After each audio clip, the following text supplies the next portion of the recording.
Selamat datang kembali.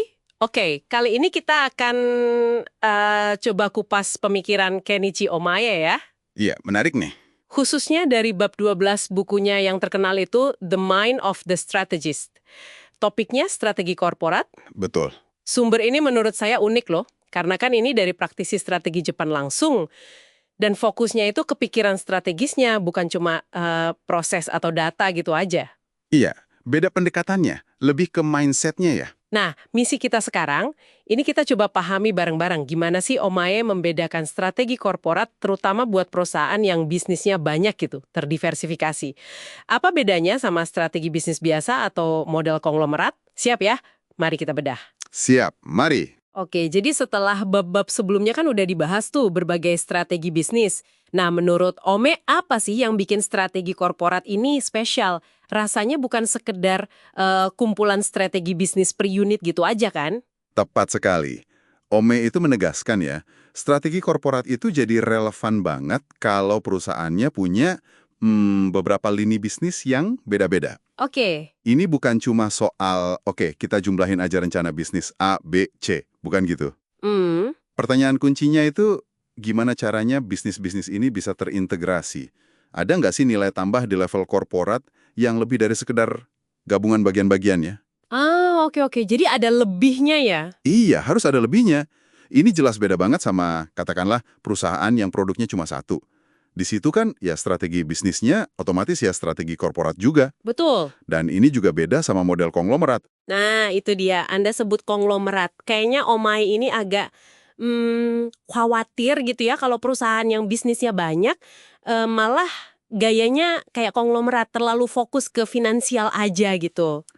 Persis, itu kekhawatiran dia.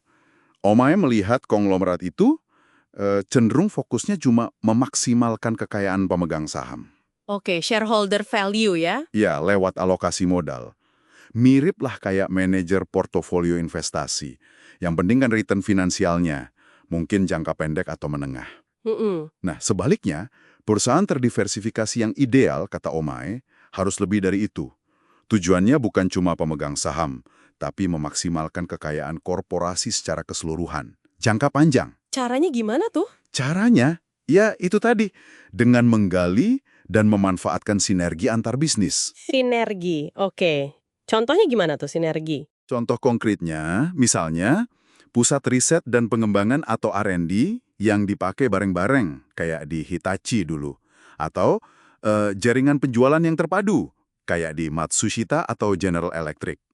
Ah iya. Jadi aset atau fungsi dipakai bersama, gitu ya? Betul.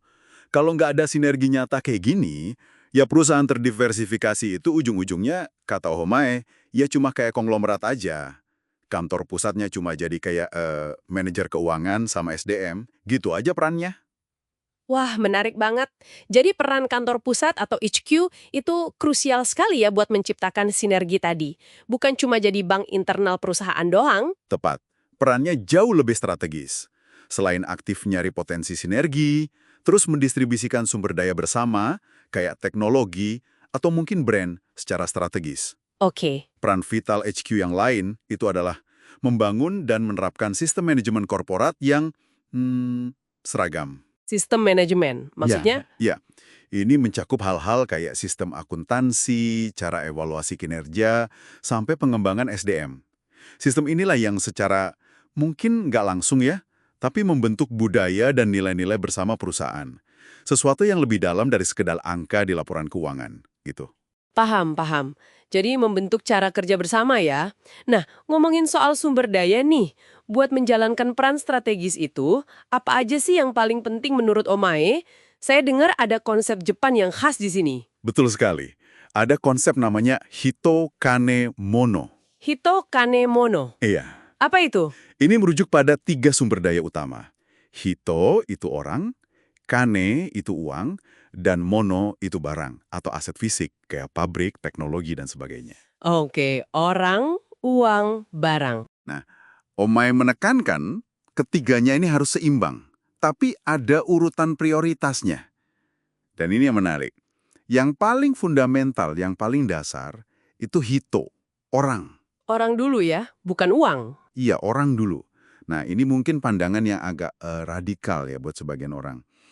Alokasikan talenta manajerial terbaik Anda lebih dulu. Hmm, Biarkan orang-orang hebat ini yang mikir, yang menghasilkan ide-ide bisnis baru, program-program inovatif. Baru setelah itu, kane atau uang dialokasikan. Tapi bukan disebar gitu aja ke unit bisnis atau industri yang kelihatannya wah secara finansial dari luar. jadi uangnya ngikutin orang dan idenya ya? Betul. Uang dialokasikan buat mendanai ide-ide spesifik yang menjanjikan dari orang-orang tadi. Omai kasih contoh, perusahaan kayak Hitachi atau NEC itu bisa adaptasi dan sukses karena mereka jago mindahin orang bertalenta buat mendukung strategi baru. Ini kan membalik logika umum ya, yang biasanya uang dulu baru cari orang. Wah, ini insightful banget sih. Oke, jadi kalau kita coba simpulkan nih ya, strategi korporat ala Omai itu intinya adalah membangun semacam kesatuan atau koherensi antar bisnis, biar jadi lebih kuat daripada kalau jalan sendiri-sendiri, gitu ya. Bisa dibilang begitu. Menciptakan koherensi. Dan kuncinya ada di sinergi fungsional itu tadi. Dan semua itu digerakkan utamanya oleh orang, oleh talenta, bukan melulu soal pertimbangan finansial portofolio. Benar begitu? Anda menangkap esensinya dengan sangat baik. Perusahaan terdiversifikasi yang unggul itu mampu bikin 1+1 jadi 3, kalau boleh pakai istilah itu, dengan memanfaatkan kekuatan bersama. Oke, Tapi Omae juga ngasih peringatan loh, ada jebakannya. apa tuh jebakannya? Jangan sampai upaya integrasi dari kantor pusat itu malah melahirkan birokrasi yang kaku, yang ribet, yang justru malah mematikan sinergi dan bikin unit bisnis jadi lambat geraknya. Jadi perlu keseimbangan di situ. Ah, iya, jangan sampai haki malah jadi beban ya. Betul, harus hati-hati. Oke, jadi pemahaman kuncinya nih, strategi korporat yang efektif itu berarti soal menciptakan sinergi yang nyata, terus menyeimbangkan sumber daya Hito Kanemono tadi dengan Hito atau manusia sebagai titik awal alokasi strategis. Gitu ya? Tepat sekali. Nah, sebagai penutup mungkin ya, ada satu lagi nih observasi menarik dari Omae yang menurut saya masih relevan banget sampai sekarang. Terutama kalau kita bandingkan pendekatan manajemen, misalnya Barat dan Timur. Oh ya, apa itu? Dia melihat banyak perusahaan Barat itu mungkin seringkali gagal, bukan karena strateginya jelek. Strateginya mungkin bagus, tapi karena eksekusinya yang lemah. Eksekusinya. Kenapa tuh? Kayaknya ada semacam pemisahan gitu antara otak para perencana di kantor pusat dan otot para pelaksana di lapangan. Ah, thinkers and doers terpisah gitu ya? Kurang lebih begitu. Perencanaan yang mungkin terlalu detail, terlalu kaku, terlalu top-down dari pusat, itu malah bisa mematikan kreativitas dan fleksibilitas. Padahal kan dua hal itu penting banget buat eksekusi yang sukses di lapangan. Masuk akal. Nah, ini kontras katanya dengan pendekatan Jepang yang cenderung lebih organik, lebih iteratif, dan lebih berpusat pada manusia di semua tingkatan. Jadi mungkin ini bisa jadi bahan renungan buat Anda para pendengar. Dalam strategi yang Anda amati, atau mungkin jalankan sendiri, gimana sih keseimbangan antara sinergi, detail perencanaan, fleksibilitas eksekusi, dan peran sentral si Hito tadi dijaga? Sudah seimbang belum? Wah, pertanyaan reflektif yang bagus sekali untuk menutup pembahasan kita. Terima kasih sudah menyimak pembahasan kita kali ini. Sampai jumpa di pembahasan berikutnya.